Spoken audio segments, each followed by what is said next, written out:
আসসালামু আলাইকুম। আশা করি সবাই ভালো আছেন। আপনাদের সামনে আমি একটু রান্নার ভিডিও নিয়ে আসলাম। আজকে জাটকা মাছ দিয়ে কীভাবে বাসায় মিষ্টি কুমড়ো রান্নালাম সেটা এভাবে দেখালাম আপনাদেরকে সবাইকে। আশা করি আপনাদের সবাই ভালো লাগবে। প্রথমে আমি জাটকা মাছটা তেলে ভেজে নিলাম। এখন ওই যে তেলে পেঁয়াজ কুচি দিয়ে দিছি, হলুদ মরিচ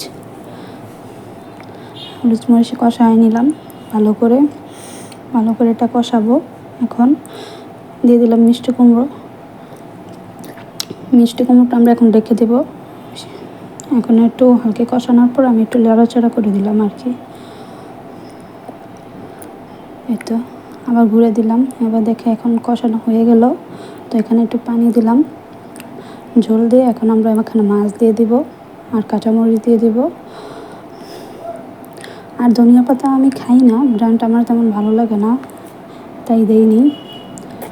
এখন দেখেন এই যে আমার তরকারিটা কেমন হয়েছে, সবাই কমেন্ট করে জানাবেন প্লিজ। ধন্যবাদ।